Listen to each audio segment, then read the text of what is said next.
New York. I got 100 guns, 200 clips. Going to New York, New York. I got 100 guns, 200 clips. Going to New York, New York. I got 100 guns, 200 clips. Going to New York, New York.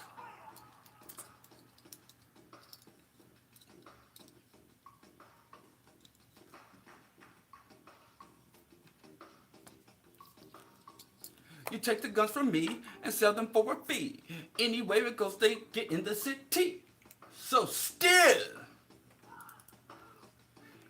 I got 100 guns, 200 clips. Going to New York, New York. I got 100 guns, 200 clips. Going to New York, New York.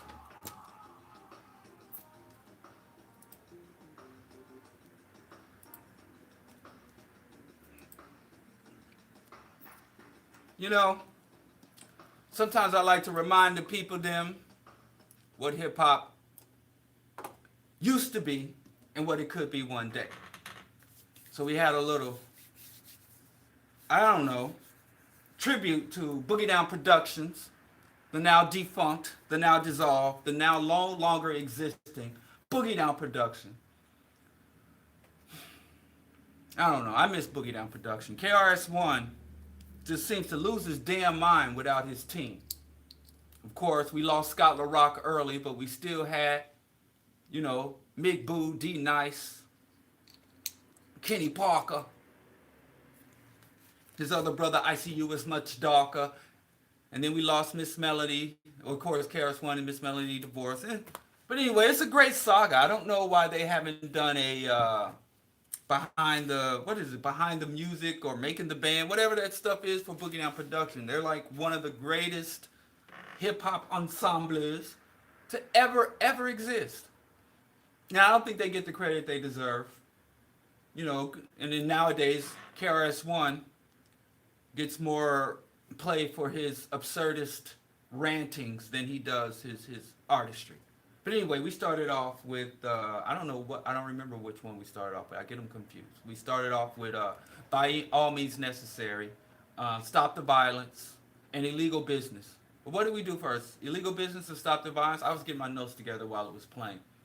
But anyway, we played Illegal Business, Controls America, Ganja Business, Controls America, KRS-One, Come to Start Some Hysteria, Illegal Business, Controls America, which talks about the underground, above ground, capitalist economy and how the government regulates the society, not in the interest, what's healthy for the people or what benefits the people, but the government regulates the society to sustain the status quo, to keep the rich rich and to sustain the poor working class. All that in a 3-minute hip hop song. I mean, a Marxist analysis, a Thoreau, Jean-Jacques, no, I was about to say Jean-Jacques, definitely. Jean-Jacques Rousseau, you know, philosophical, crime, economics. And then Illegal Business is it's a classic. And of course, we then played 100 Guns, 200 Clips, Going to New York. It's a reggae theme. Anyway, let's get off of memory lane. Let's take this exit off of memory lane. But if you don't know Boogie Down Production scene, you should check them out. I mean, there was a lot before, you know, the Illuminati reptilian overlords sought to subvert hip hop. But moving on. Today's show is welfare and the destruction of the black family. I didn't want to talk about welfare, and they used to look up to me, but they no longer look up to me before. Even some of them I've had some conversations with over the years, face to face, local, up and coming black conscious revolutionary scholars. And we had a divergence, and they were talking about welfare. But anyway, I want to be like your nightly corporate news. More of that at 8 a.m. on the dot. Stay tuned. Oh, I didn't do all my thing. I didn't do the thing for the thing. I'm sorry. Let me get my composure. You're listening to Q4 Radio, Q4.org. You can also listen to Q4 Radio live If not live on the website, you can also listen on the TuneIn app and iTunes Radio. And of course, if you're living in the city of Chirac, state of Illinois, where I am broadcasting from on this year of your Lord 2019, on the day of April 17th, you can listen at AM 1680. And there was a time where you could listen to Q4 Radio on the Facebook page. If you go to Facebook and you like on Q4, not only are you updated on all the events they have here, everything from radical Pan-African analysis to live jazz to poetry to yoga, you can go and listen and be a part of the Q4 community. But I don't know if you can listen to the Q4 station live on Facebook anymore, because that was years ago, a couple of years ago. I've been here for a few years. I'm getting dug in like an Alabama tick. But I usually listen at the Q4 website. So I've never listened on the TuneIn app. I don't matter. That's all them young newfangled things. I don't know nothing about that. TuneIn apps and MP3s. Ain't nobody got time for that. But TuneIn app, iTunes Radio, I have to take John's word for it that you can listen there. But I know you can listen to Q4 Radio or Q4.org. That's my source for tuning in when I'm not live on the air, my doggone self. So I did that. Man, I'm all out of pocket today. Sleep depravity. But I'm stopped blaming my problems on sleep depravity. But one thing I am to blame for is I set Notre Dame ablaze.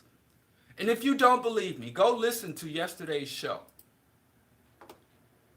Go listen to Render Unto Caesar, The Economics of Empire. And you'll notice I didn't even get to the economics of empire on that show. And I do apologize. I mean, I don't know if I should rename the show or what I should do.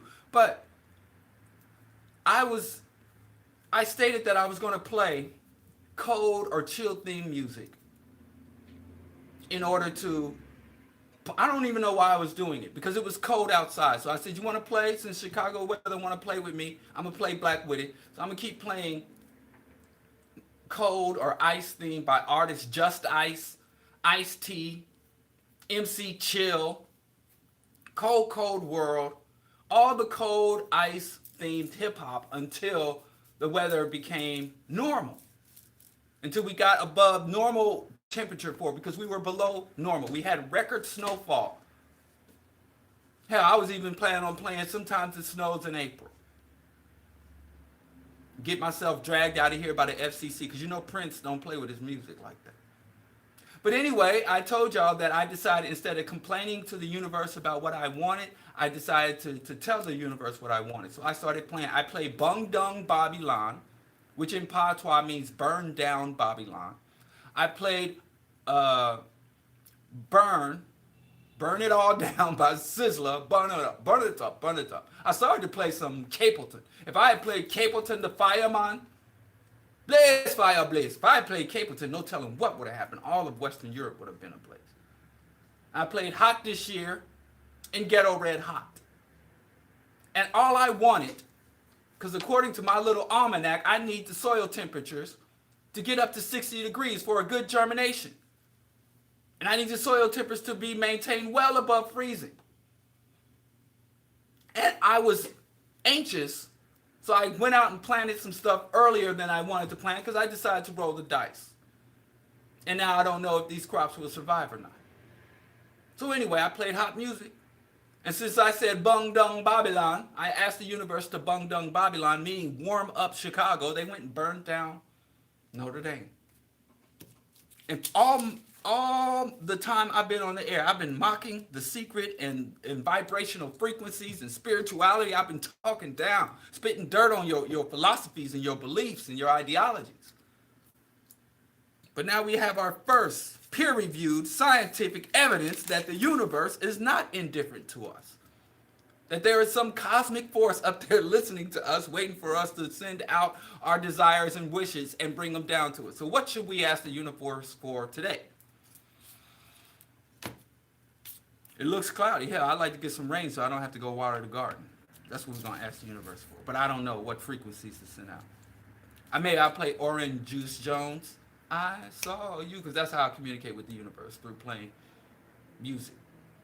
So I might have to play some Orange Juice Jones so I don't have to go to the garden and water. And I got to work on my fingernails, because, I've got them garden hands. And I said some things, some disparaging things about feminists. So I got to make sure I stay extra exfoliated. I got to stay moist and lubricated because, I don't want to be called ashy. Well, they call you ashy regardless of if you ashy or not.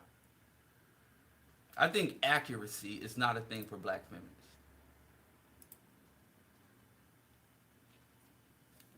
But anyway, I digress. Let's get to the topic because I'm not going to indulge myself today. I'm going to stay on point. I'm going to stick to the notes. Y'all don't want to know what I think. Y'all want to know what I've looked into, what I've researched, I suppose. But let's move on. Donald Trump and the Trump administration is taking us another step closer to World War III. Now, they got this thing called the Doomsday Clock.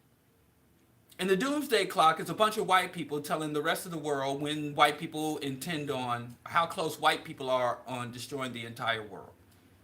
And all us black and non-white folks, Asians, Aboriginals, have to sit there and say, how close is the white man to destroying the world? Now, Amos Wilson said that all of us have to be insane to accept this situation.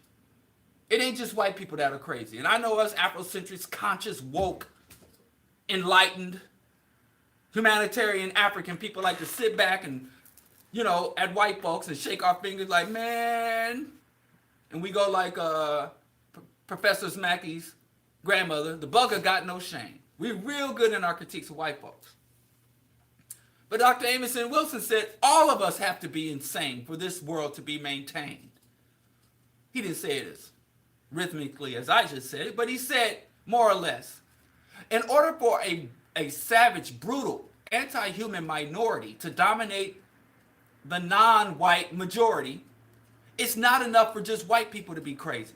Black people have to be out of our damn minds. Asian people have to be out of their damn minds. Native Americans have to be out of their damn minds. He said everybody has to be crazy in this. And everybody sits and looks at everybody else's madness, but they don't examine their own madness. But he said in a sane world, in a world that was not plagued by menticide, in a world where the African was not utterly insane, there would be either a rebalancing of the world, meaning that the resources and power of the world will be proportionally distributed amongst the races according to their size, according to their numeric hierarchy. Because that's just how things normally fall down. When we talk about socialism and democracy, we're not talking about these crazy inventions. If you look at the natural world, socialism is how the ecosystems function. And even democracy. It's generally that, just through the force of numbers, things tend to turn in the favor of the larger number. But then there tends to be balances and counterbalances. If in the savanna ecosystem, if there are too many wildebeest and too few lions, then the wildebeest begin to starve because they overgraze and they trample down. But when there's abundance of wildebeest, then the lions tend to begin to feast. But if there's an overabundance of lions and too few wildebeest, then you have, the lions begin to go beyond their normal territories. They tend to attack other predators and disrupt the ecosystem. Hell, they can even start to prey on other related species. So there's always a balance. Democracy, balance, equity is a state of nature. And having a small minority of humanity dominate all other cultures is a severe imbalance. And then they created this imbalance on a global scale. So just like the wildebeest and the lion, with such an absurd, obscene, unnatural imbalance, everything's going to die. You even got white people now, they have this thing called Extinction Rebellion, where there is a small cadre of white people who are rebelling against extinction. And the thing that's most curious about this Extinction Rebellion is white people still doing white things. it's still by, for, of, and led by white people, but they're still doing it in a white way. Now, I'm not going to get into it. I might have to do a whole show on this Extinction Rebellion. Maybe we'll talk about that. But anyway, I say all that to say is Donald Trump has moved the doomsday clock a little closer. Let's see where the doomsday clock is. We're 2 minutes, because when the doomsday clock hits midnight, that's when we all die. That's when the white man kills everybody. But the white man loves to say humanity. Mankind is selfish. Mankind is prone to war. Mankind is warlike. Whenever you hear white people say mankind, you know they're talking about white people exclusively. I promise you that. When they say mankind, they're not talking about anybody but themselves. And they project that on everybody else. But anyway, the doomsday clock is 2 minutes to midnight. Now it's digital. It used to actually be a clock with the arms, an old analog clock. So the doomsday clock is racing towards midnight. So it's 2 minutes to midnight. Under Obama, they set it back sometimes, and they had to set it forward, but under the Trump administration. But anyway, one of the biggest things that's advancing the doomsday clock is Trump has been attacking Iran. Iran is, well, let's first talk. There was a treaty that the Obama administration got with Iran, which I supported. Now, I hate that, and I know some people are like, you're a revolutionary, you get on here and talk about voting and politics and policies and lobbying. And let me tell you something, I wish I didn't have to. I wish I didn't have to pay no kind of attention to any of this mess. But y'all ain't doing revolution. I'm advocating for revolution. I don't think we should have to sit back and listen and pay attention to anything Obama does. Obama should be in a prison cell. Trump should be in a prison cell. We should go up to Bill Gates' doorstep, to Jeff Bezos' doorstep, and drag their asses out, tar and feather them, and make them march down the street like they did Cersei, as we all shout shame. I think all the workers should take over their places of employment. Every single McDonald's, the McDonald's workers, should stand up and say, this is no longer part of McDonald's Inc. This is ours. We who show up here and work every day, it belongs to us. Every truck driver say, this is now my truck. And we all, no more owners, no more private property. I think we should have a worldwide socialist, scientific socialist, pan-African global revolution. But who's ready to sign up? So until then, we have to navigate this system. We have to study and understand what the people in power do. We have to try to amass, educate, motivate, inspire, equip, arm the masses of the people as we build towards revolution. But I know a lot of black people who work towards revolution thinks they can ignore everything between oppression and revolution. And they think that they can have this magical jump between the state of mass oppression to worldwide or even localized revolution. And in the meantime, they're too pure, they're too enlightened to deal with politics. Don't vote, that's the white man, blah, blah, blah. They think they're too pure to pay attention to the economy. They think they're too pure to pay attention to, geopolitics. Because you think you're going to go straight. You think you can go from abject poverty to running a global economy. You don't have to, and as they said, if you can't run a candy store, as Dr. Clark said, if you can't run a candy store in Harlem, you can't operate a global economy. If you can't run a Boy Scout troop, you can't run a revolutionary army or guerrilla armed forces. And every time I organize for revolution, I try to open up a little cooperative business. I try to do a little slingshot. I have this Achosi Fitness Freedom Fighters where we go in the woods and we work out together, or we do paintball, just to see the level of organizational skills.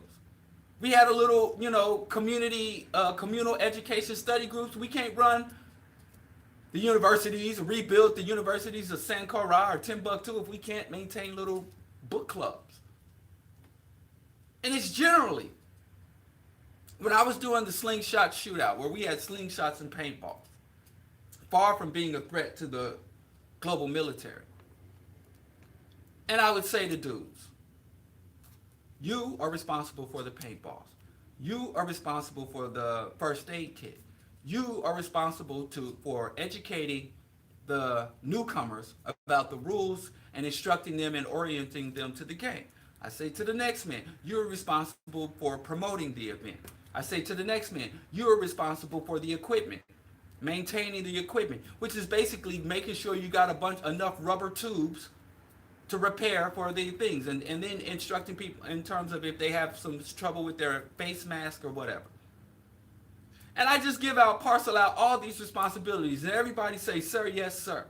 And then the next week come, and nobody's done what they're supposed to do. And these same individuals will stand there and talk about they're ready to not just wage war against the Chicago PD, not just wage war against the National Guard. They're ready to take on all forces.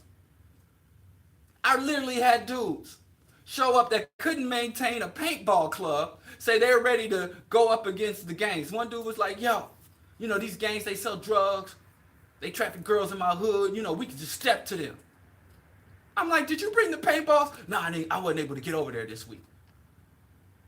I'm like, so the gangs are better armed, more disciplined, and more dedicated to their ideas and their agendas than the revolutionaries. I'm like, you better leave them gangbangers the hell alone before you get us all murdered.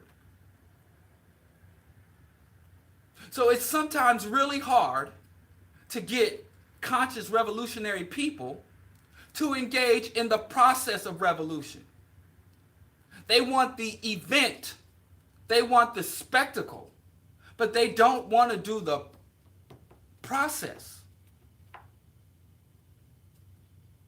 They pay no attention to the years people like Mao, people like Kwame Nkrumah, people like Mugabe, and they really love Mugabe. They pay no attention to the years, sometimes the decades that these men sat and studied. Patrice Lumumba, the greatest African revolutionary in our recent history, spent years working within the colonial, navigating the colonial system, understanding, dissecting, analyzed before he broke out. Kwame Nkrumah, the leader of the first liberated African nation, the first nation to get out from colonial imperialism, was sitting in Harlem going through dusty, moldy books. But all y'all think revolution is a shootout and a parade after the shootout. It's a little frustrating. It's a little frustrating. But I digress. Iran. Obama did a good thing with the Iran nuclear test ban treaty.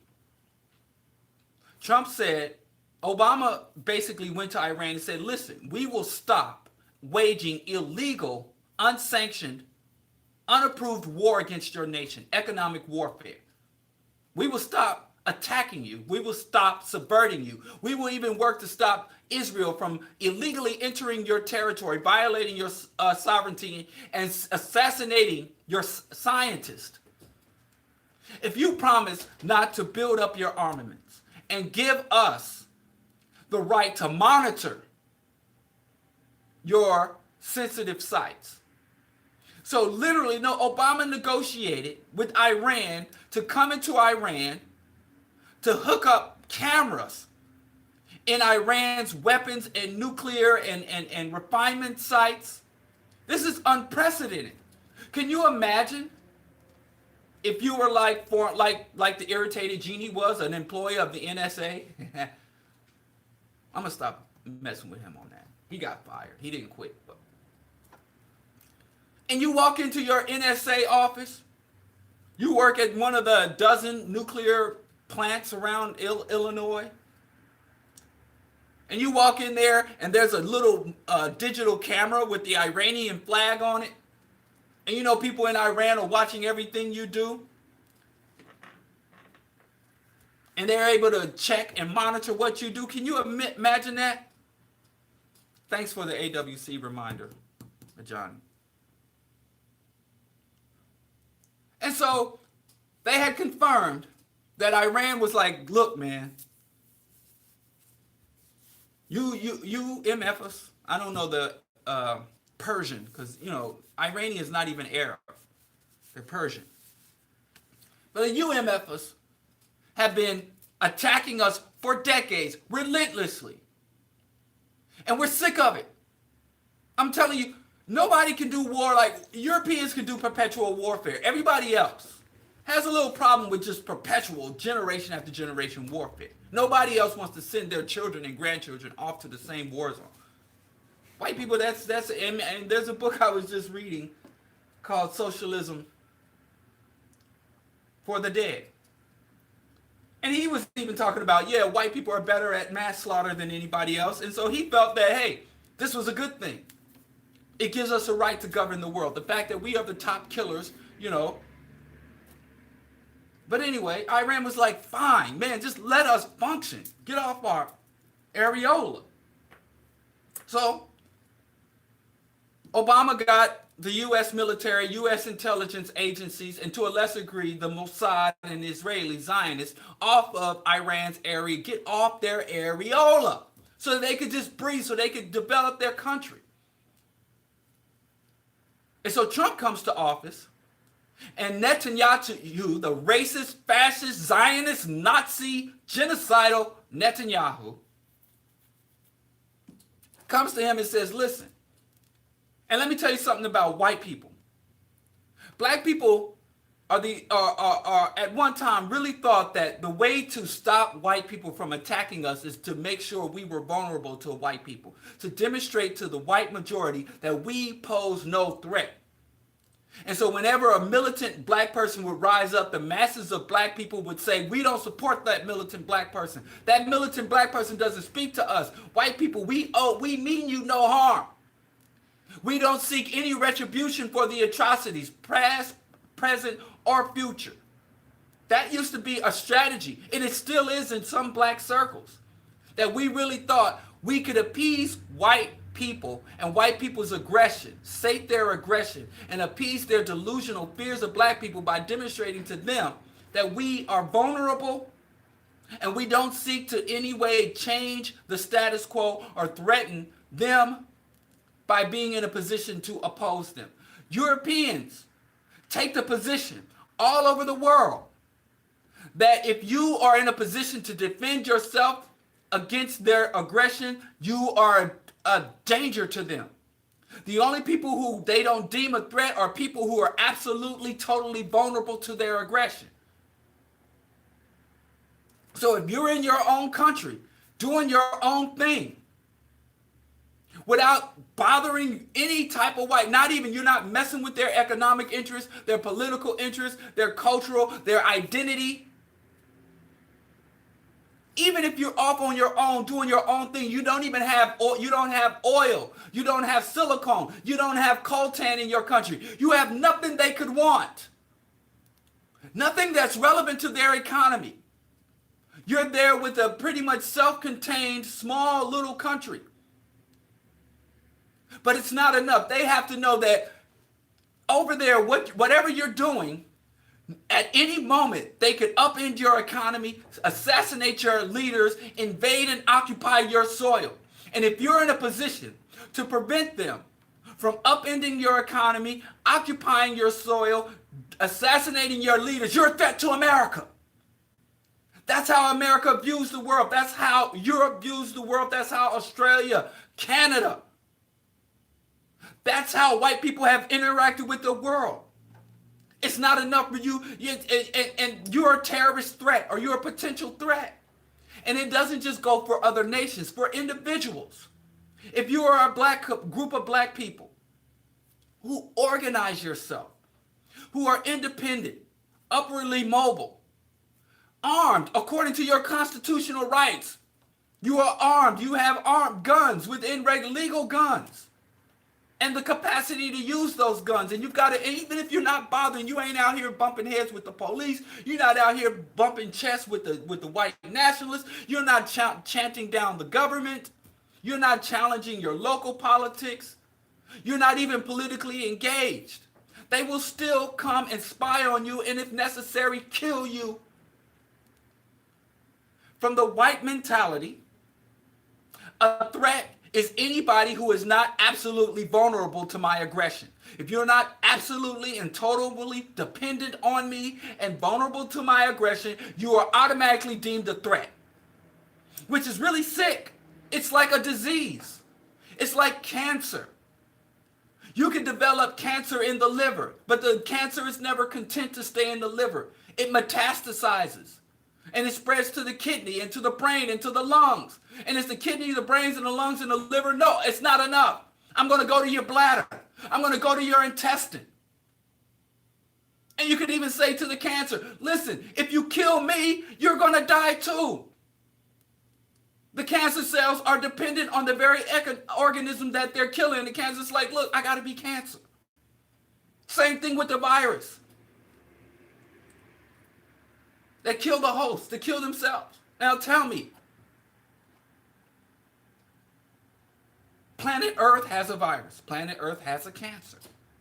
A viral cancer or a cancerous virus. However you want to define it. So, and you need an example. Look at Grenada, the Grenada Revolution. Grenada is this little S-hole country, as Trump calls them. Their number one export was nutmeg. They didn't have oil. They didn't have a standing military. They were just a country saying, listen, whatever resources we have in this small little corner of the world, we're going to distribute equitably amongst each other. It makes no sense that we got people living in shanties and people living in mansions. When there's enough for everybody, this country generates enough GDP for all of us to live functionally and equitably. They didn't even say socialism. They were doing social. They didn't even say we're communists. They didn't say down with America.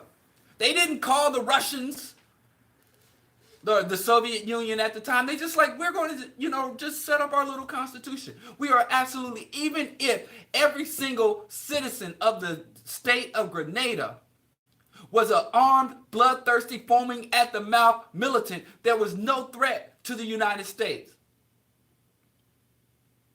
None whatsoever. They didn't even have a gunboat. United States has nuclear submarines and aircraft carriers, satellite guided missiles. They were no threat to the United States, and the United States said, no, nah. How dare you try to have your people well fed? And so they invaded the country, and people are like, oh, they just want to invade for oil. They invaded Grenada for nutmeg. And so anyway, Iran has done the terrible thing. Iran said, number one, get the white folks out of our country. There's a great documentary called The Four Sisters about the major oil and how the oil company, but I don't want to get too far off the topic. But there was Iran said, number one, our country is sovereign. Our country has been here longer than before, since before there was a Europe. There's no reason for these brutal, savage, inhumane people to be on our soil dictating how we live our lives. So get the hell out. So they had multiple uprisings and a revolution, not to do anything but to say, leave our territory and allow us to govern ourselves. That's all they asked for. They didn't seek retribution. They didn't pursue their colonizers and kill them. They said, if you pack up and go, you can leave in peace, but get the hell out of here. And so what happened after the Iranian Revolution? They put in first they had democracy. They were like, listen, white man, after the colonial situation, we'll do your thing. We'll do democracy. And they voted in a progressive leader. And they overthrew the progressive leaders, and they brought in a Shah. They was like, no, we want you to go back to the monarchical system, the regressive monarchy. The America and Europe, the bringers of democracy, love to set up monarchies in other countries to make them more ripe for exploitation. Instead of having to deal with the will of the people, they rather deal with the will or a corrupted dictator or a corrupted monarch or a corrupted oligarchy. So they threw him out. And the reason why you have this so-called terrorist Shah, the Ayatollah, the violent militant theocracy, the only reason Iran is under a militant theocracy is because of the United States and Western Europe. Go look up Kermit Roosevelt. So anyway, the United States, again, and Western oppressors, they set you up, and then they put you in a situation, and then they attack you for the situation they put you in. We're going to cut off all economic opportunities in the hood. Oh, they're dealing drugs in the hood. Lock them up, lock them up, lock them up. So they're like, we're going to put in a regressive governance. And the only way to govern the people, we're going to overthrow their democratically elected, progressive, secular government. Well, you keep overthrowing our progressive secular government, then we're going to put in a tyrannical theocratic government. Oh, they're theocratic. Shoot them, bomb them, sanctions. They love attacking people for being in the situations that they put us in. It's crazy, but we keep going on. Like I said, we're as crazy as white folks at this point. And now I'm deliberately saying white people. I don't want to say the capitalist. I don't want to say the Zionist. I don't want to say the imperialist. Because then that gives you millions of white people jump off that hook so fast. Oh, I'm not a Zionist. Oh, I support BDS. I'm not in the military. No, it's y'all too. Because y'all sit across Thanksgiving tables from white imperialists, good white people. Y'all sit across Thanksgiving tables. Y'all sit on boards. Y'all go to PTA meetings. And y'all can talk to y'all people. And if they don't listen, y'all can put them in headlocks. Y'all can do something. So it's all of y'all. Good, the bad, the ugly. Y'all got to fix this. I mean, it's like time. No more time for half measures. Go join Deep Green Resistance. Go join the Revolutionary Communists, Baba Bakian. Go get with some white radical organization. Because you're not a militant part of the solution, a fundamentalist, militant, unrelenting part of the solution. You are part of the problem. Ain't no neutral position. Even the good liberal Howard Zinn said that you can't be neutral in this situation. No more neutrality. There are no more neutral positions on any issues anywhere in the world. Because, according to white people, the doomsday clock is 2 minutes from midnight. And according to white people, we are facing global mass extinction as a result of global warming. Ice cap, man. So I'm just not even, I'm just going to say the raw truth until they take me off of here. Anyway, back to Iran. So because Iran, you can't have a functional democracy under global white domination. There's no opportunity to do that. So if you're going to have a nation that's independent of the West, you have a nation that is in a constant state of threat and a constant state of siege mentality. And again, everything I'm saying about a nation applies to individuals. You find people that live in communities that are ravaged by violence and crime and gangs. You'll find that people's mentality, they become rough around the edges. There's no trust. There's no cooperation. Everybody's sneering at everybody. Everybody's distrustful of everybody. You don't trust your neighbors. Hell, they can't trust their wives. And, they're constantly, and then you add being constantly under siege, and you, on top of that, you add economic sanctions, depriving them the material goods, and you create a situation where people are going to start to prey on each other, to cannibalize each other, which is what they want, and they know it's going to happen. And it doesn't matter if it's a poor black couple, a poor black community, or the Iranian revolutionary Islamic government. They understand this. White people sit. They don't, you just think they sit to learn how to make more and more insidious ways to kill people? They split at the atom and they were like, oh, I'm going to make a nuclear bomb. They learned germ theory and they created biochemical warfare. They got these drones now, and now they want to weaponize drones. The first thing they did with the drones is weaponize, and now they want these mini drones. They want a drone as small as a fly that carries an explosive charge or poison, arsenic that can fly in through the hole in your screen and discreetly assassinate you. Now they got nanotechnology. They're weaponizing it. They weaponize everything. Even the computer and the internet started off as a weapon. Go look at DARPA. Look up DARPA. I don't have enough time on the air to go through all this stuff, but everything is weaponized. So you don't think they weaponize society? They weaponize housing. They weaponize social programs. They weaponize psychology. They know what material conditions to create to get material outcomes. But I digress. I'm getting to welfare and destruction of the black family. Let me run through this. Anyway, Iran had capitulated to an unfair deal. It's like someone who's been raping you for years comes to you and say, listen, I want to negotiate. I'm going to continue to rape you. But I'm willing to use condoms if you wear the type of perfume I like. That's basically the kind of deal they got. Your rapist comes to you and say, listen, it's just been brutal rape for the last, since what? 1970s. It's just been brutal. I bust you in the head, beat you down, and rape you. But I'm willing to set some terms and conditions that will make the rape more pleasurable for me and perhaps less traumatic for you. So if you agree that when I come to rape you, you put on, I don't know, what are perfumes? Beyonce got a perfume? Venti. Or I like the Venti. You put on this lingerie that I like. You put on this type of lingerie that I like. And you put on the perfume that I like. And you do some things that make the rape more pleasurable for me. I'll be willing to make some concessions for you. Instead of coming with an iron bar to beat you on the head when I rape you, I'll come with a wooden club. And instead of raping you 3 times a week, I'll reduce my rape to once a week.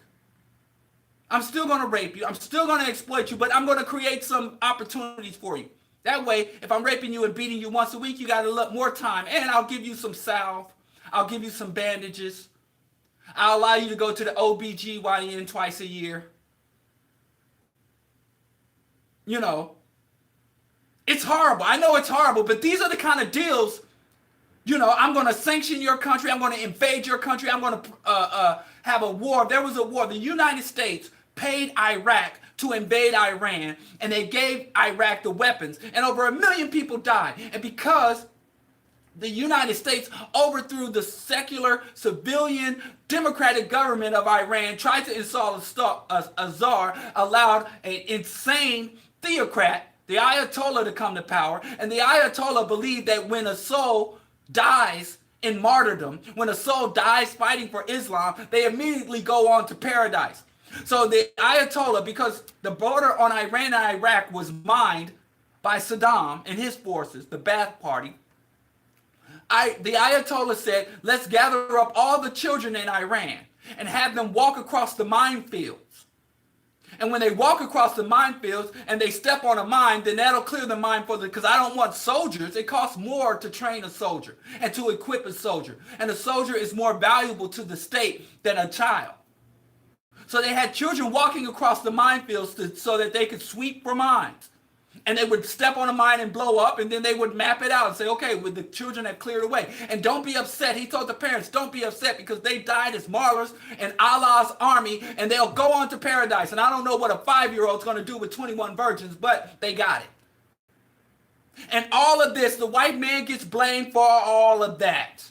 The mines were manufactured right here in Delaware and other beautiful hamlets and suburban communities. The bullets, the guns, everything. If they weren't manufactured, they were manufactured in the U.S., sold to Israel, and they sold it to Israel, and Israel paid for the weapons with the money that the U.S. government donated to Israel. So it was a welfare program for the damn weapons industry. And that was an 8-year, almost 10 years of this bloody, unnecessary war against Iran. And the people of Iraq suffered, and the people of Iran suffered. There was no reason to fight that war. The Iranians and Iraqis lived on a border and cooperated. Even the Shiite Sunni nonsense, they were able to work out their differences and lived in relative peace. The Middle East was more peaceful than Middle Age and industrial Europe. And they provoked that war to weaken those two Islamic powers for the benefit of the Zionist agenda and global capitalism. And now, today, finally, after the Iraq war, after the U.S. paid and built up Saddam Hussein and went and upended their government, the Iranis and the Iraqis are now working together. They were like, they paid us. We killed millions of each other. And they armed and equipped both sides, and they got us fighting each other. Let's stop fighting each other. And the United States, Israel, and Western Europe are like, whoa, now Iran and Iraq are coming together. And that's why Obama went in there and said, listen, this is what Del Jones told us. This is softening, loosening up to get a tighter grip. They loosened up to get a tighter grip. But I digress. Let me just get to because anyway, there's so much here. There's way too much history there. And every time I say one thing, there's 10 other things I need to say about this situation. And I got to tie it all back into black folks because some of us don't think if it was, what it got to do with me. Sometimes you got to make those connections. I would think the facts on the ground would make you, but I keep trying to tie it back in. But anyway, Trump has ignorantly, falsely said that the Iranian Revolutionary Guard Corps is a terrorist organization. He has basically designated a sovereign nation's military as a terrorist organization with no evidence that they engage. He said that Iran is a state sponsor of terrorism. And this is the height of hypocrisy. This is the height of psychological aggression, projection. Now, if you look, Iran currently occupies no other nations. Iran has no military bases or no official military standing in any other nations. Iran's military is doing exactly what militaries are legally allowed to do, to protect the sovereignty of their own state, to protect the geographical integrity of their own nation. And also, Iran is allowed to engage in diplomacy, trade, and negotiation, treaties, and cooperations with any other nation. And every nation that Iran is currently engaged in any type of relationships with, it's all voluntary. There is no coercion or threat. Iran is working with the new Iraqi government, puppet government of the United States. The United States is having trouble controlling its puppet. Iran is sending and working with Afghanistan because you want stability in your region. Iran was trying to work with Jordan, but Jordan punked out and bowed to Israel and the United States. But the main thing is Iran now is the number one stopgap to the greater Israel project. And that's why it is a threat. Iranians are not trying to kill you. You're more likely to be killed by your local friendly neighborhood policeman than an Iranian terrorist. Like, by a lot of, I'm going to start talking like Trump, by a lot. Believe me. But you're literally 1,200 times more likely to die at the hand of your own family member or at the hand of a person who lives in your community or at the hands of a policeman than you are an Arab terrorist. That even includes the stats, even if you believe the lie of 9/11.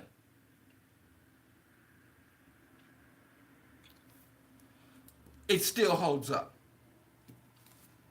And so the Iranians did a good thing. They turned around and said, no, the U.S. military is a terrorist body, which the U.S. military is a terrorist organization. When you look at Iran, how many nations has Iran invaded in the last 100 years? Zero. Literally. They've invaded no one.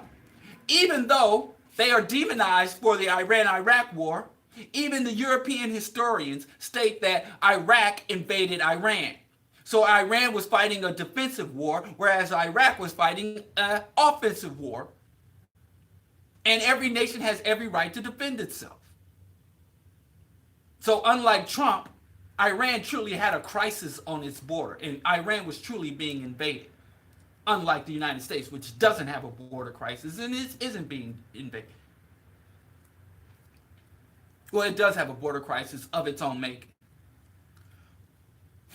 So anyway, that's the one good thing that comes of this. They said the United States military is a terrorist organization, and the United States government is a state sponsor of terrorism. Everything that I've been saying on this show, now I got at least one other nation. Now it's official. It's a declaration that it's an edict. The United States is a state sponsor of terrorism. So is Israel. So is Western Europe. And the United States military is not a defensive, patriotic democracy machine. It is a terrorist organization. Thank you, Iran, for that. I wanted to talk about Bernie. But let me just go to this. Man, things will fall out there, man. I want to talk about Bernie. Colonel Sanders. That's what Bernie should change his name. Bernie's having trouble getting the black vote. If Bernie Sanders changed his name to Colonel Sanders and got that white goatee and put on that bolo tie and that white suit, I mean, look. And he called me racist. You can't say racist. I'm black. I can't be racist. Bernie, holla at me. Because you know Bernie got $18 million in donation. Bernie is the top fundraiser, followed by Kamala Harris. But Bernie leaves. Kamala got like, what, 11, 12 million? Bernie got $18 million. That's what socialism. Socialism always whoops every capitalism ass. And then capitalism has to bomb. You know, they bombed his. Capitalism has never been able to outcompete socialism. They always have to bomb socialism. But I digress. Bernie, change your name to Colonel Sanders. This is my first and only free. Hire me, because I got a resume now. I just worked diligently on the Ford campaign, an upstart, the true non-machine candidate. And I guess I haven't been wanting to talk about Lori Lightfoot on our necks, but I'll talk about her tomorrow. I ain't got time. Ain't nobody got time. But Bernie, listen, man, holla. And I know, but some people will be like, this is racist, this is pandering, as if black people ever. We get pandered to every day. We used to it. Change your name to Colonel Sanders. You ain't even got to do it legally. We change our name. Black folks, we change our names all the time. Just say, I'm done with my government name. Say, listen, I'm Colonel Sanders. And you just come, put on that white suit, that bolo tie, call yourself Colonel Sanders, roll a white goatee, you got the black vote. You hear me? Stop messing with kill Lesterol. Kill Lesterol Mike. Killer Mike. Leave Killer Mike alone. Don't go to these off-brand black folks. You need some mainstream black folks. Farrakhan's for sale. And his price went up since he got on the Scientology payroll. He's a little bit more expensive than he was before. But I got Farrakhan for sale. Hire some real bona fide black folks, not these off-brand blacks. Hire Farrakhan. Get him out there to say something. Burn Colonel Sanders. Look, I'm done giving you free advice. You got $18 million. Holla. I can get you in the White House. Paint the White House red. I can get you there. Well, I don't know if I can get you there. I can get you black folks vote, but probably every black vote I get you, you're probably going to end up losing 10 white liberal votes. But so what? It's worth it, right? I digress. But no, I actually want to talk about Bernie seriously, though, because he's a real contender if he learned from his mistake. But let me go talk about this. I ain't got much to say on this. But before, I want to talk about welfare and the destruction of the black family and the punk asses who talk this, the destruction of the black family. First of all, let me make a confession. I was an Umar. I was Umaring before Umar. I was raised. My mother was a Christian. My father was a Muslim. My grandmother was a Christian. My great-grandmother was a Methodist. So I would go to the Methodist church, and not the African Methodist Episcopal. I mean the Methodist, white Methodist, regular, smegular Methodist. I was raised up in the Methodist church. I was raised up, and I would go to the masjid, And then I had to go to the tabernacle, and then I'd go to the Baptist, what they call Memorial Baptist and Missionary Baptist. So I was heavily indoctrinated into Islamic and Christian, and then I attended a Catholic school, 4 years, Bishop Hogan High School. It's a charter school now, but then it was a private Catholic school ran by some archdiocese. So I was heavily influenced by Judeo-Christian values. At 14 years old, I told my grandmother, I'm done with this. I can't go to church no more. I can't go sit every Sunday. And we weren't Sunday Christians. We was real Christians, unlike y'all old convenience Christians. On Sunday, we would go to church. We would generally get to church by 9, and services would be over by 1. And between 1 to 3, there would be fellowship. Meaning we'd go into the fellowship room and we'd eat cookies and drink milk and talk more about Jesus after listening to Pastor Bowie drone on about Jesus. And then Sunday evenings was Bible study. So you had to go back to the church where you'd read and get into the word of the Lord. And then after that, you had Tuesday. I think Tuesday was usher board, and I was an usher. Tuesday was usher board and deacon board or something, and the ladies auxiliary. And then Wednesday was prayer and testimonial. So Sunday, Monday's your day off, because you got to go make money to put in the church. And then Tuesday afternoon, if you were a part of any type of the church governing bodies or administrative bodies, all the meetings were on Tuesday. Then Wednesday was prayer meeting and testimonials, where you come in and talk about your pain, talk about your glory, and then you pray. And we pray publicly and pray together in unison. So that was Wednesday night prayer meeting. And then Thursday, I think, was a day off. And then Friday was choir rehearsal. And I was in the choir. I'm on the battlefield for my Lord, and I promised him that I would serve him till I die. These songs are burned into my mind. I freaking hate gospel music, and I hate it. I mean, soon as they come up with that brain treatment where they can just target memories and erase stuff, I'm going to get all these gospel songs. It's starting with On the Battlefield for my Lord. So Friday was choir rehearsal and usher training, like usher practice in preparation for the big game on Sunday, the big show. And then Saturday was canvassing. What was canvassing? We were like the Jehovah's Witness. I'm sorry, the Jehovah's idiots. The Jehovah's Witness. The Jehovah's Witness. We will go out door to door to evangelize the communities. We go knock on people's doors and say, hey, have you heard the good news? And they be like, I'm not a Jehovah's Witness. Say, whoa, we're not Jehovah's Witness. We're Baptists, Missionary Baptists. And I am a proud member of Covenant Missionary Baptist Church, and I want to tell you about the plan God has for your life. And we go door to door. And literally, when we walk down the block, the Pastor Bowie would stand at the top of the block and look down at his flock, going out to reap souls for him. And then Sunday, you do it again. Get a friend there and do it again. Now, my mother struggled with that. Y'all know the story. My mother lost custody of us. My grandmother took us in and took on full custody of us and rescued us from foster care or sleeping from couch to couch in park benches. And she said, you come in here, and if you pray to the God will get your mother off drugs. But if you sin, if you get in this house and you don't do right by the Lord's not going to do right by you. So at 12 years old, I'm like, yo, word? So I really, really, really was believing that crap. And I'm like, damn, I'm not a good Christian. And since I'm not as good a Christian because I think dirty thoughts. I'm 12, going on 13. So, breast, I started identifying. Breast was for more than just suckling babies and holding up dresses. And hips and, little, prepubescent things boys think about. Nocturnal emission. So I'm thinking I'm unclean. I'm dirty. And also, I was also, my dad would come and get me and tell me, when your grandma make pork chops, don't eat them.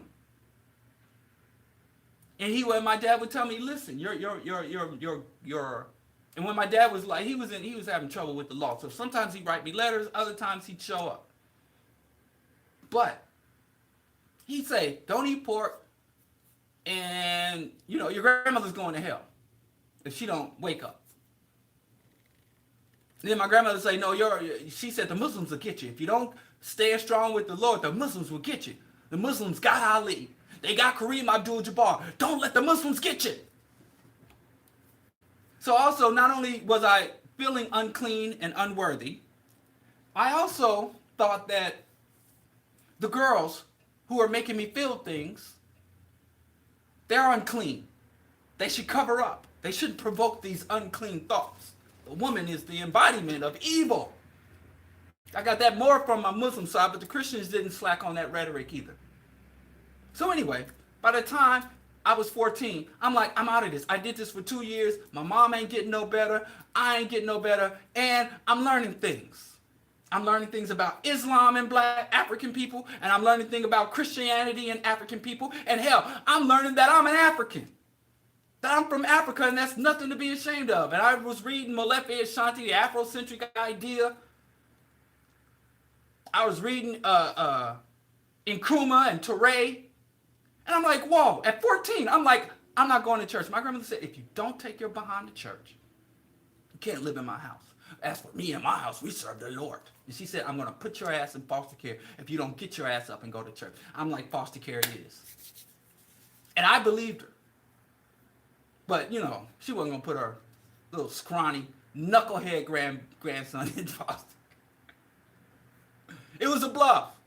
Thank goodness, because I mean, we was in the projects, but we was together. We was a family. It was good times. Hanging in the child line, good times.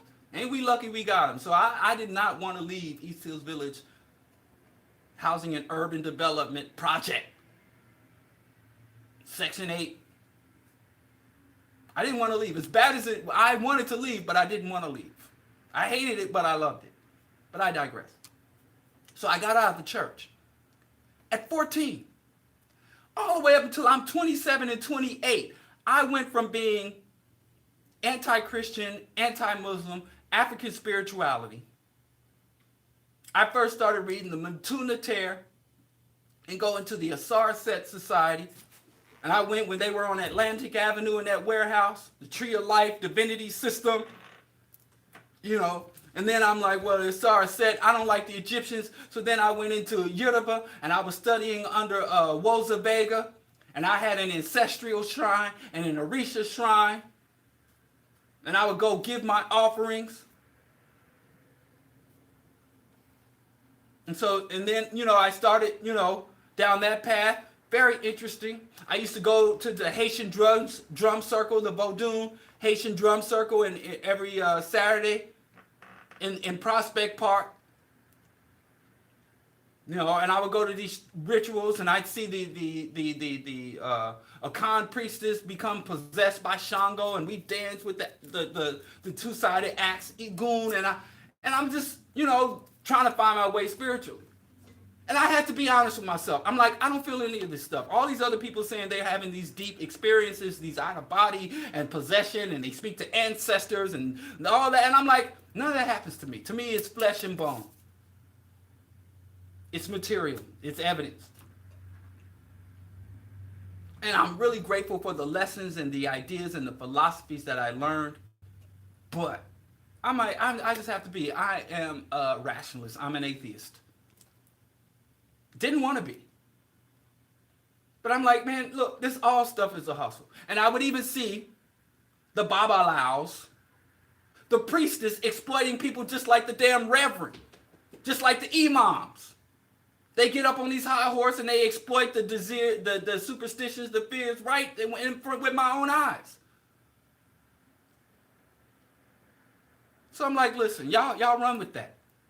But even after I became an atheist, a rationalist, I still harbored all of my fundamental ideas and teachings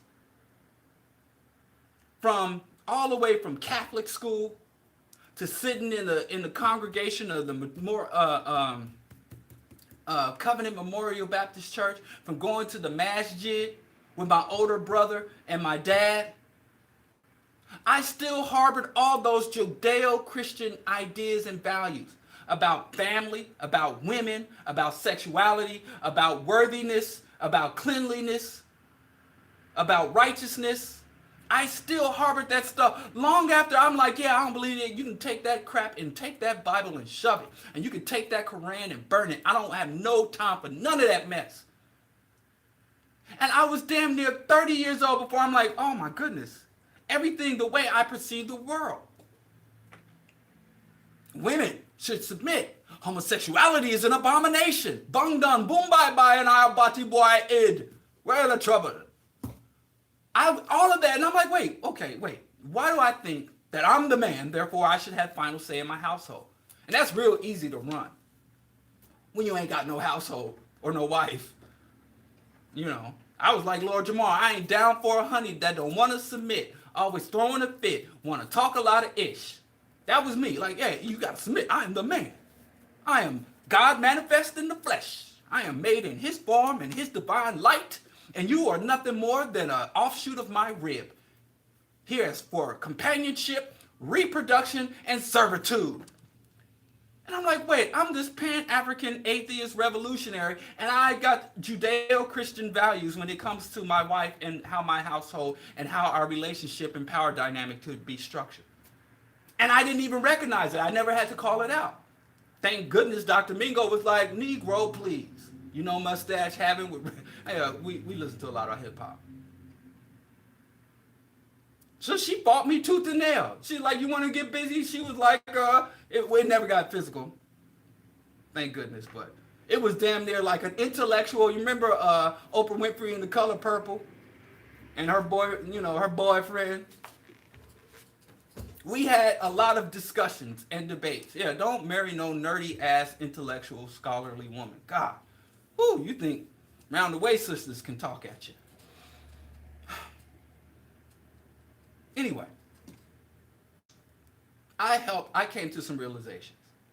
And what I found out is that a lot of times we who are revolutionary, we have a lot of really good analysis about everything around us, but we're not very good at internal analysis, internal criticism.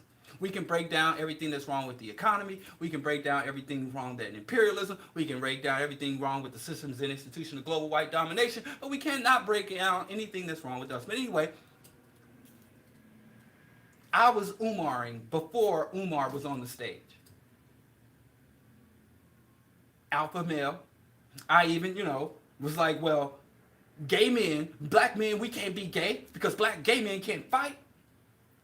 Gay men don't reproduce, so if we support homosexuality, then we won't be able to reproduce ourselves, and women are a breeding stock. They have to have as many black babies as possible to put on the front lines to fight. It was crazy.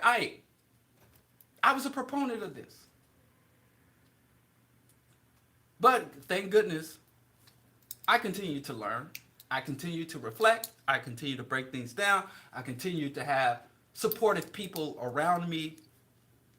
But anyway, just to say where I came from, there was also, in the topic of today, I also ran with all that stuff, but also the rhetoric of the black family, destruction of the black family, because we don't meet marriage statistics. We don't go down to City Hall and get this stupid ass piece of paper. The black family doesn't exist. So when I talk about these issues, I'm not talking about these issues as somebody who's always been above, who's always been aware or enlightened. I'm talking about these issues as someone who has been in the midst of these issues. I've been a part of a destroyed black family. No mother in the home, no father in the home, grandma got the babies, we on welfare, we on Section 8, we lined up for government cheese. I've been a part of a quote-unquote destroyed black family.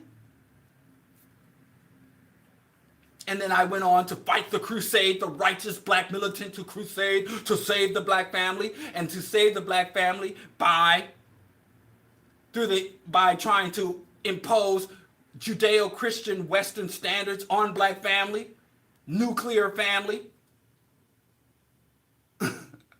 How do you save the black family? By formulating the black family structure identical to white families. That's how. Make black families white.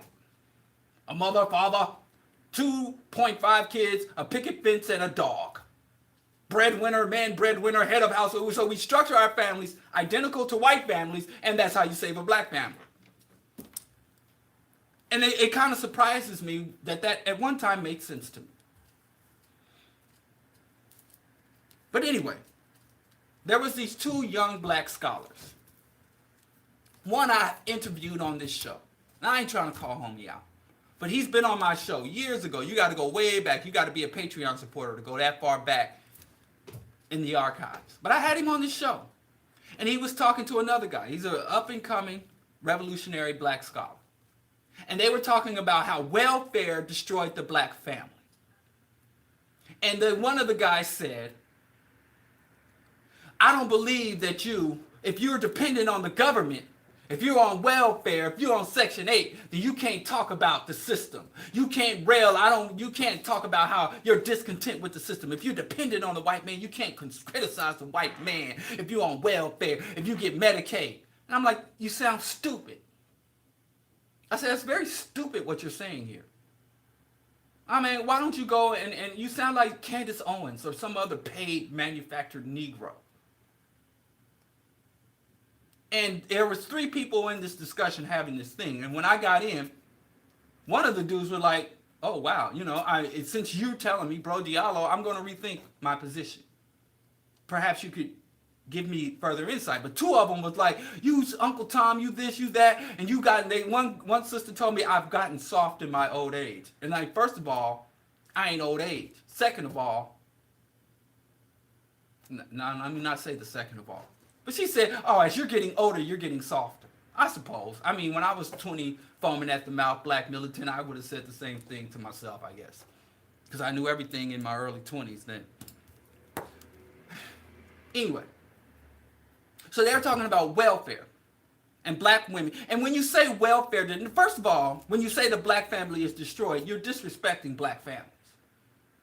And then you say black families that don't represent the nuclear family model, which is a Western model that didn't even serve white Western folks.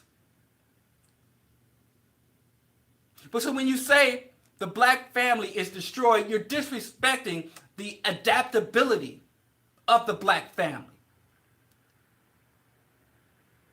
And what I said before is this is what black people tend. There was a movie called Sankofa. And the mother it's a story about the goings on a particular Caribbean slave plantation. Now, y'all probably ADOS don't want to hear about it because they only care about black people enslaved on U.S. plantations. Not to say that there was ongoing trade. There's a whole country, Liberia, full of ADOS. So do they include Liberians in ADOS? What about the Africans who were traded? Many of the slave masters during this, when they saw that the Civil War might not go their way, they sent many of their slaves to Nova Scotia. Y'all gonna give it to Nova. There are African people who were in the Americans that worked on descendants of African slaves who worked on the plantation literally in Brazil, all over the world. And there are many people, black people who worked on foreign plantation that came here. And let's say I'm an ADOS and I have a Jamaican wife. Did my child get half the reparations your child get? What the hell are y'all talking? That's the stupidity of trying to make it anything than a worldwide if you don't have Pan-African liberation, all you got is this ticky-tacky, stupid little pickaninny nonsense that don't add up, that don't make no damn sense. It's all of us or none of us, but I digress. Let's go back to welfare, the family structures. There are Africans, like my home. Oh, I was talking about Sankofa. There was a woman on that plantation that says, I don't want my baby born in slavery. She was 8 or 9 months pregnant and she ran away. They caught her, brought her back, beat her, and opened her back up with the cat o' nine tails. And so she died while being hung while she was being beaten. And the Obia woman said, I'm not going to allow this woman to take this baby on to the ancestors. So she took a rusty machete and cut the baby out, and the baby survived. But because the baby's mother and father were runaway slaves, the father was in shackles and the mother was dead. So the woman took in the baby. And she said to another slave, because this child, in the African community, in the African tradition, with the African mindset, they said the child that has no parents has the most parents. Because African says, well, this child, father is in the shackles and his mother is dead. So every mother was giving the child breast milk. The baby was making rotations to all homes. All of the adult able-bodied men took responsibility for his nurturing and protection. So she said while she was singing the baby to sleep, all the babies are jealous of you.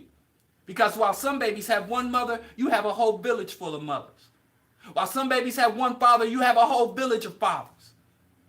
And this African understanding of extended familial connections is what allowed us to endure conditions that drove other people to extinction. Dr. John Henry Clarke said many people were subjected to the conditions, the Arawaks, the Kalanagos. Several people were subjected to the conditions that Africans were subjected to, and they went extinct. And he said it's not because they were braver than us and they were willing to die, or because they were weaker than us. He said what defined the people who were able to survive the Western atrocities versus the people who went to fully extinction under Western atrocities were their social networks, the way they structured their societies. He said the Native American tribes that were nomadic and individualistic were more likely to go extinct than the Native American nations that were communalistic, that formed into confederacies, that had a more cooperative as opposed to an antagonistic internal structure. So your survivability is based on your cooperation. And even Darwin, when Darwin was talking, they perverted Darwin because Darwin observed in survival of the species that the animals that were the fittest were the animals that had the highest level of cooperation. Whether you're a primate, which humans, we're primates. I'm sorry to tell you, we are primates. Or whether you are insect or bird populations. The animals that develop communal interactions, and the higher level of communal interactions, the higher your survivability rate. That's why there are more ants and bees. Well, bees are up until Monsanto and GMO technologies, before the white people killed off all the damn bees. The communal creatures are always higher in number. Even if you look at lions, and for lions, it's very rare for lions to form prides, like lions, to work cooperatively and hunt cooperatively. Generally, cats are solitary. And again, up until Europeans came and upset the balance and murdered off the predatory species. In the United States, the wolves were more numerous and successful than bears, because bears were more solitary. Lions are more successful than leopards and cheetahs because they work cooperatively. Socialism is in nature. Capitalism is not anywhere found in any natural system. The only place you find true capitalism is in the warped minds of Europeans and in the defeated, colonized minds of non-Europeans. So to say that the black family is destroyed because we have fewer marriage certificates and we have fewer people going to the chapel and we're going to get married because the Europeans have placed economic hurdles and barriers to marriage. The only reason my wife and I went down to City Hall to get a paper, because we have unholy matrimony. We have secular matrimony. We went down to the courthouse and got married by a bureaucrat. Didn't have no old blubbering mouth pastor slobbering over her. And we did it for paperwork. Taxes, property, transference, things of that nature. And it had nothing to do with because we want God to bless our union. God could, man, hey, boy, hey, don't, hey, my Nigerians. Don't get me started. So, first of all, these people talking the black family rhetoric, the destruction of the black family, are not acknowledging the adaptability of the black family. Number one, the black family still exists. It does not exist in the European mimic of the nuclear family, marriage license, mother, father, children, dog, picket fence. But black families are taking all types of formation, like that baby that, because he lost his father and because he lost his mother, was given a multitude of mothers and fathers, because that is the African tradition. When my mother fell to addiction and was struggling with addiction and my father was incarcerated, I had uncles. I had my grandmothers and aunties. I had more familiar, me, my sister, and my brother had more family support than the other kids than the kids in my family that had two parents. Because my uncles were always like, let me check on Diallo. What's going on? You out here? Every time I turned around, like my cousin had one father he had to answer to. Let me see your grades. What's going on? I had like 4 uncles and older cousins and older brothers. Hell, mothers. I had my grandmother, my great aunt, my aunties, my older sister. I had all these. Where are you at? Did you go to school today? Why are you running with them boys? You know better than that. What, are you in the game? I had, you know what it's like if you people who came from 2-parent households, nuclear families, you know what it's like to have to answer to 2 parents breathing down your neck. Imagine a whole community already think, hey, you a little off as it is. You got these crazy ideas. So as a result, and my family is not Afrocentric. Like I said, my family are Baptists, Methodists, Muslims. They are not African-centered, but this is just instinct. Like I tell y'all all the time, my great-grandmother, Grandma Bowie, if you called her an African, she would have thought you were trying to insult her. But she was the most Afrocentric African woman I ever met in my life. In terms of being communal, cooperative, socialistic, pro-black, segregationist, separatist. She'd tell you, I love everybody. I ain't, oh Lord, Jesus said love everybody. I don't hold nobody. But she wasn't around no kind of white folks in her space. She didn't even want white folks on her TV screen.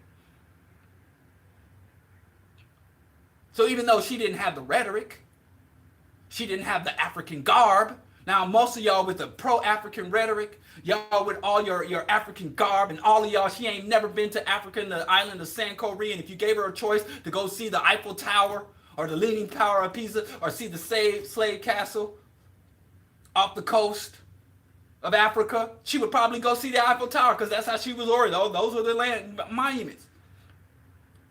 She knew no Africa. She didn't greet you Assalamu alaikum or Lafia or Hotep.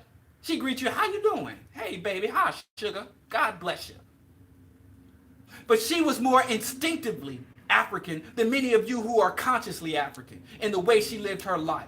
She was communal as they come. She didn't live in her house and do mine. She wasn't out here trying to secure the bag. She understood her role as an elder in the community is to educate, uplift, and to hold people together. I was just talking to my mother, and my mother was saying, you know, remember how things was when Grandma Bowie was around? She kept everybody together. She didn't judge. And we had people in my family that were educated, upwardly mobile, and we had people in my family that were struggling. And when Grandma Bowie gathered everybody together, it wasn't none of this hierarchical stuff. We was all us. And if somebody needed help and you were in a position to help them and you failed to help them, you were admonished. You could get ostracized. Not the struggler, you're not ostracized for being poor and needing help, but you were ostracized for having the capacity to help people but didn't help. My Grandma Bowie was more Afrocentric than any of these 99% of these so-called African conscious freedom fighters, cotton pickers. So you can't tell me the black family has been destroyed. The black family has been adaptable. The black family has made adjustments. But another reason for them to say that the black welfare destroyed the black family, a lot of reason these punks run this rhetoric is because we know the primary recipients of women's WIC, women, infants, and children. The primary recipients of food stamps, housing vouchers, WIC vouchers, and other government subsidies are women. So when you say welfare destroyed the black family, you're saying poor black women destroyed the black family. And the reason you want to say welfare in order to indirectly blame poor black women for destroying the black family because you too punk ass to address the real enemies of the black family. I'm sorry I have to come here again. I'm sorry I have to be at this again. But if you say the U.S. government is attacking the black family, if you say white people attack, corporations attack the black family, the military-industrial complex is eroding the integrity of the black family. If you really pointed at the real enemies of the black family, then your punk ass would have some real enemies to bump heads with. But you'd rather get out here and shame and attack and blame poor single black mothers. Many of them are underage. Or even these poor, wayward, impoverished black male youth. That's who you rather fight with. I was just watching this movie, Kung Fu Hustle, with my sons, because they had never seen it. I've seen the movie several times. I'm like, you guys got to see this movie. And my younger son wasn't feeling it because of the subtitles, but my older son, But anyway, there's one scene where he's trying to scam people in the village. So the village all comes together and like, yo, if you fight one of us, no, he said, if you're trying to scam us, the whole community came out and said, stop trying to scam our community. He was the con man. And he was like, what? Y'all call me a scam? You insulting my honor. He's like, I'm going to fight. Come on, let's fight. And so he was trying to pick one person out of the audience to fight. And he looked around and scanned the audience for young, sickly, and old, to handpick the young, sickly, and old. Of all the people in this village, he's going to target the most vulnerable people in the village because he was a con man and a coward. And that's what a lot of these so-called Afrocentrics, from Farrakhan to Umar, that talk about wanting to rescue us, and they try to put the blame on the most vulnerable people for the downfall of the community. It's a punk move. And now we got a whole new generation. I know young black African-centered conscious activists and scholars that are falling into this nonsense. Oh, black people shouldn't get welfare. Black people get every and I tell you right now, if I was eligible for food stamps, I'd go off the air right now and head to the food stamp office. Medicaid, if I was eligible for a housing voucher. And let me tell you something. My grandmother, after raising 6 kids, and she was married. She was the black family. She did what Umar would have her do. Umar would have been proud of my grandmother. Got out here, got married at a young age, gave birth to 6 children, 5 sons and 1 daughter. My mother. Strong family, strong alpha men, all heterosexual, burly, strong men. Everything that Umar would have her do. But after raising us, 6 kids, then she brought in us. She couldn't do it. She didn't have the resources. She was at retirement. She was an old lady. So she had to get Section 8. She had to get food stamps for us. And she was also giving welfare cash award for taking us in. Because basically she adopted us and whatever. And all 3 of us were on Medicaid. Shortly after she took us in, she had retired from her job that she'd been at for years. So we was raised in the projects on the welfare.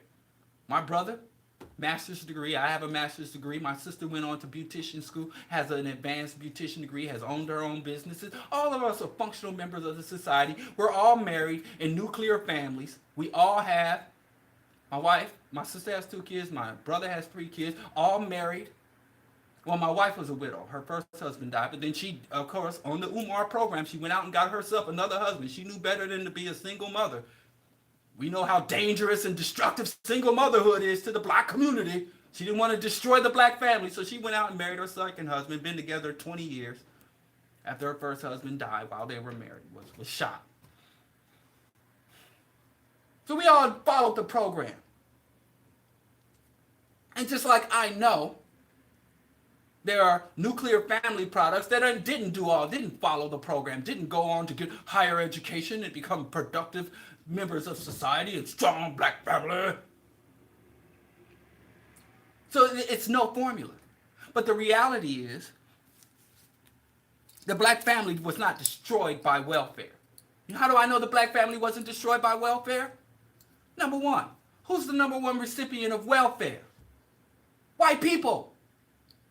Is anybody saying the white family is destroyed? So if welfare was destructive, inherently, just welfare alone was destructive, then white people, especially the Jewish community, especially in Crown Heights. I lived on Eastern Parkway for almost 10 years. And I was a member of the Park Slope Food Co-op. And you know the Hasidic Jews because they all wear the same black trench coats, white shirt, black pants, and those little, Zionist cowboy hats. I don't know. In the town, you know a Hasidic Jew when you see one. And I can't tell you, every time I was a student, I was a full-time student working at the student center. What was I making? Like $7.75. Living in New York City, making like $7 an hour when I was a student. Hungry as hell. And I was a vegan trying to eat purely, strictly organic food. So every day I was eating rice and avocados. Today we're going out of style. I still have flashbacks to I was a starchitarian. Because I didn't have money for all the But anyway, as I stood in line, when I worked at the Park Slope Food Co-op, I worked checkout. And that, that's not a paid job. You work there because everybody worked to be a member. That's to me. But anyway, every time I would see these Hasidic Jews get in line and they check out, they never paid with anything but food stamps. Never. The whole time I was there. I was a member of the Park Slope Food Co-op from the year 1992 up until, what year did we leave New York, Erica? When did we move out of New York? 2005? 92 to 2000? I don't know. For a long ass time I was a member of the Park Slope Food Co-op. And my favorite job was to do the checkout. I started off stocking shelves, and then I would have to sometimes cut cheese and interact with non-vegan foods. And I'm like, I don't really want to have to interact and cut cheese and all that dairy. So I'll go just do the checkout and bring people out. So like the first year and a half I was a member, I did stocking, and then I moved on to the checkout line. And I never once saw Jews, the Hasidic Jewish community, pay with anything but food stamps. Not one freaking time. And they all had strong Jewish families. We know Europeans are the number one recipients. And now actually, multinational corporations. Actually, military industrial, the military and weapons programs are the number one recipients of warfare. And I don't see that with all the welfare CEOs of multinational corporations, are their families destroyed? So why did welfare destroy the black family while all these other people who receive way more welfare benefits than us were not destroyed by welfare? And again, I'm going off of the premise. I'm going to accept the premise that the black family is destroyed or is being destroyed, which I don't accept. The black family is intact. It may not function the way the white man told you a family should function, but the black families are intact. I'm seeing black families. And but if you claim something is destroyed, then you don't have to acknowledge it. The black family is under siege. The black family is oppressed. But if I claim the black family is destroyed and the source of the black family's destruction is its own behavior, then that frees me of my obligation. I can pretend like I'm not the punk that I am for trying to blame the destruction on the black family on poor black single mothers or other poor black people. But let's say the black family is being destroyed by welfare, but no other people, all other groups, every other demographic you can identify has received more welfare, i.e. free government benefits, than black folks. The number one recipients of welfare are white folks. But all these refugees community, these Hmong, the Vietnamese traders, the Koreans that came here, they all received benefits in one package. And the Native Americans. So why is welfare detrimental to us, but multinational corporations and white families get the lion's share of the welfare? Going all the way back to the Roosevelt New Deal. And all these white people you see living in the suburbs, go read this white dude named James Howard Kunstler. And he did all this research about how the suburbs were developed in the post-World War II era. All these white people living in these nice white neighborhoods, they were on welfare too. Those were government housing projects. These affluent suburbs were as much government funding housing programs as much as the ghetto. So when white people go get a GI Bill and government handout and a government secured, FDIC secured government loan or government backed loan to buy their suburban house and get preference, that's a handout. And then they're able to write off the interest of the house on their taxes. That's another government handout. Socialism, welfare, whatever you want to call it. But when white people get welfare, they call it incentive programs. Incentives. Compensation. Unearned income. They got a fancy word for white welfare, but it's still white welfare. Why ain't the white family been destroyed? Because welfare is not the problem. Free stuff is not the problem. The problem is that private institutions and government-funded agencies have a deliberate program to subvert the interests of black people. Because black people, like I said before, anytime any group of people is in a position to defend themselves or make themselves immune to white aggression, they are deemed a threat. So very since the day that Abraham Lincoln put out the Emancipation Proclamation, and then the U.S. government ratified the 13th, 14th, and 15th Amendment of the U.S. Constitution, they have been on red alert. They had monitored our numbers. They had monitored our movements. They had monitored our tone, our ideologies. The U.S. government agencies and private industries have been deliberately and actively subverting the black community since the 1860s because black people were always seen as either an active or potential threat to the experiment of democracy that is in America. The black family is being destroyed because the government that rules over us deems us a potential or active threat since our founding, since the day we set foot in this country, since we secured citizenship. And whether it is subverting our communities economically, toxifying our communities chemically, or disrupting our very thought processes through the system of menticide. But if you say that the government is against us, that obligates you to fight the government. But if you simply will it down like the government is more than welfare, but if you can pretend like the only interaction black people have with the government is through the welfare program, then you can attack welfare. What do you want? To take away food stamps from black children? You want to take away WIC benefits? You want to take away Medicaid? You want to take some poor black mother with no support network? You want to take away our housing voucher? What the blood clot are you talking about? And is it black people are not worthy as we didn't earn it? By the white people returning only a fraction of the wealth it owes us in the guise of benefits? What the hell are you talking about? Welfare destroyed the black family. No, your ass failed to protect the black family. Your ass failed to secure the black family. It ain't welfare. It's the government. It's multinational corporations. It's the systems and institutions of capitalism, finance capitalism, and industrial capitalism. It is the wanton wasting of resources on an imperial global army. That is what has destroyed the black family. So denying welfare will not heal the black family, only black Pan-African revolution. But you a punk ass, and if you come around me talking that destroyed black family, first of all, the black family hasn't been destroyed, but the black family is under deliberate attack. And we still here in many forms. Single parent household, two-parent household, multi-family household, multi-generational households. One black individual eating butter toast, living in a one-room flat. That's a black family. That's part of our family. We are a communal people. I am because we are because I am.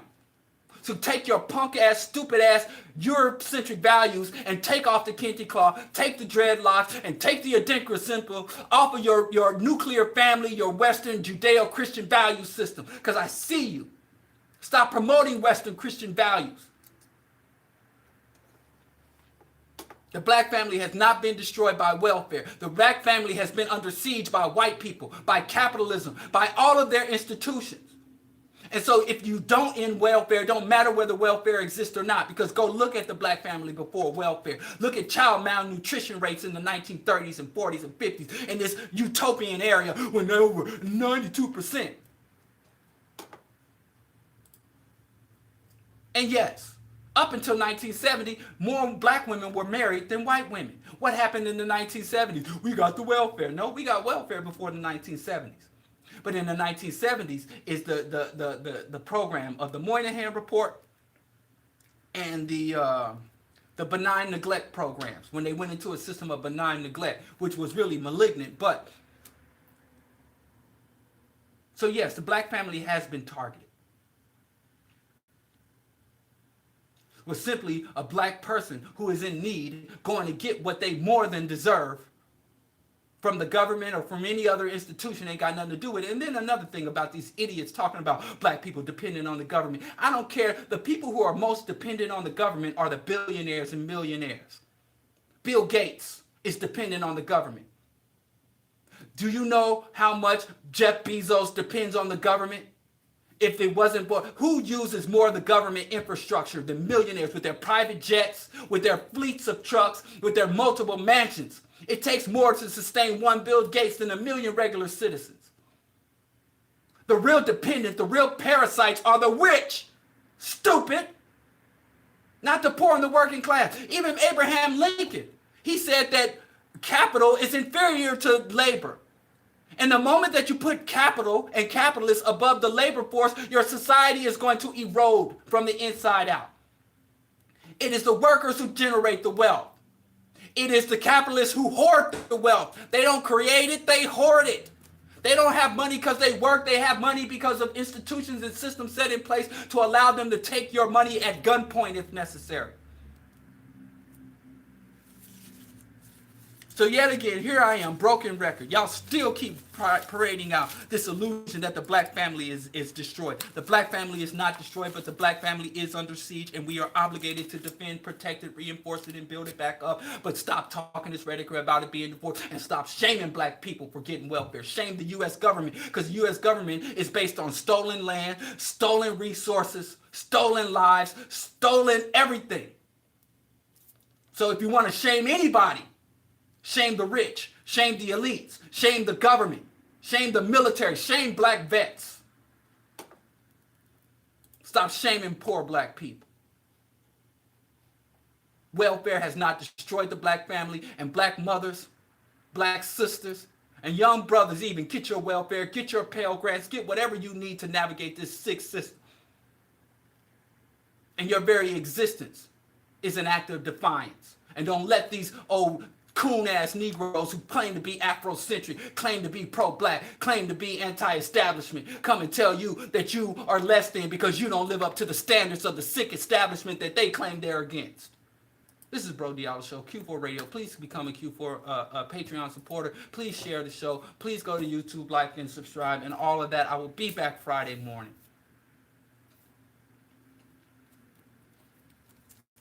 And I guess that's it, man. I'll see y'all in the morning. Also, we got some crops planted. I guess it's not going to rain, so I guess I got to go water and do some more work. It's going to depend on Mother Nature. But anyway, thank you for listening, and I will link with y'all soon.